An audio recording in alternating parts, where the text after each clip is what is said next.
Hello, hello, hello. Welcome back to my Mancave videos. Where did my star go? Where's it at? Where's it at? Alright, we got a lot to catch up with. It's been 2 weeks since I made a video. The last time you saw it, it was just 2x4s built, you know, just a wall built that had just been powered up.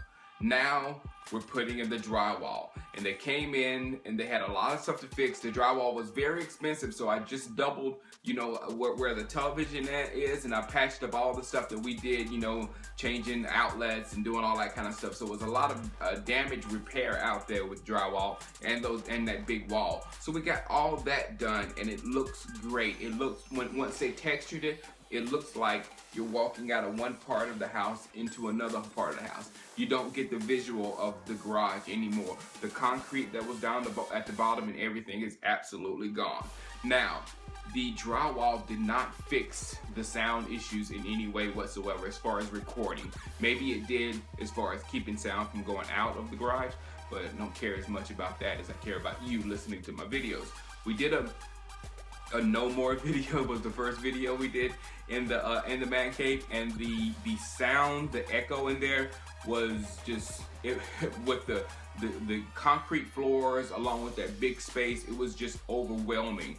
And I used actually my blue mic, and I actually, you know, and I directional it to the person speaking, but we lost that file. However, that file wasn't too much better than the bad audio that was coming from the microphone itself that you saw in the video. So something's gonna have to be done as far as some thick carpet or something. I'm gonna have to put some sound bar meshes on the sides of the walls or something I'm gonna have to do to suck away some of that echo, because we don't invest in the internet business. We don't invest in sound. I think I have a little shotgun mic like this that goes on my in my blue mic, and that's pretty much it. So if that doesn't work, I'm gonna have to go into a soundboard and try to get mics and all that kind of stuff, which I really don't want to get into. All right, but it did fix some problems, and let me tell you what happened. That sound file kept going into my Final Cut Pro, and it kept crashing my machine. The no more video was supposed to come up 2 days before it actually did. So I was fighting the computer for 2 days straight. I mean, not sleeping, whatever, fighting to get that video up. You guys don't know how hard it is on this end, but I was fighting to get that video up, and I realized the problem was that file.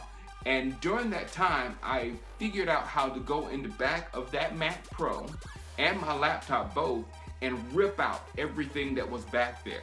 So I literally, through YouTube, you can do everything. So I literally ripped everything out of both of my computers and made them run a ton better. Luckily, this guy is frugal. My wife was on The Real earlier this week. She can explain it better. Yeah. Now, when you say you're frugal, what do you mean by that?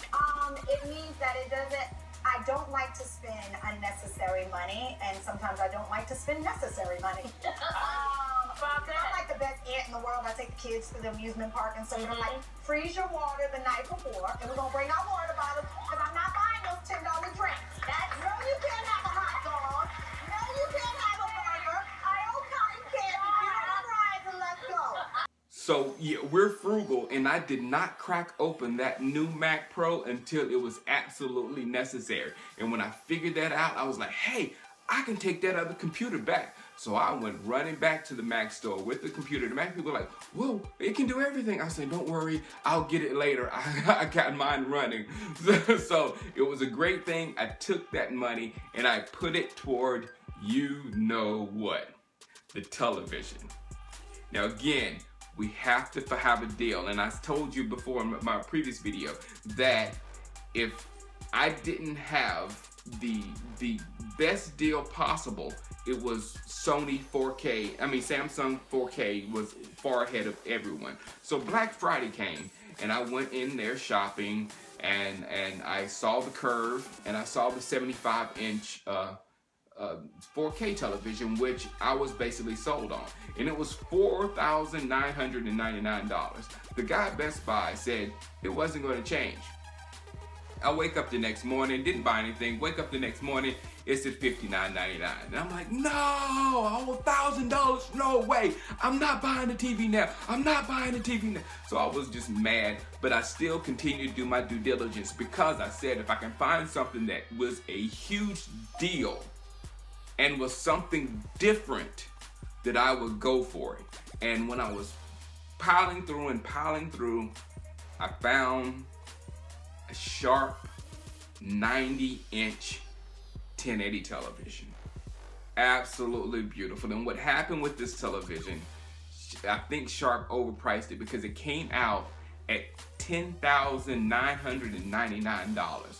Who's gonna pay that for a television? That's crazy. No, excuse me, people will pay that for a television, but who will pay it for a 1080 television? And 1080 is going away and 4K is all coming in. So it was really, overpriced, and they hit the market wrong, so they had to come off that price deeply. So what I paid for it was nowhere near the $10,900. And I got a 90-inch 1080 television that will stay there until I can afford a 4K 90-inch television, which would be probably forever.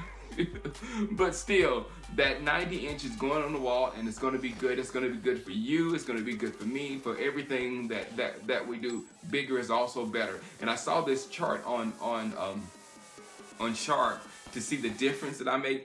44% increase of screen from 75 to 90. Absolutely amazing. Absolutely amazing.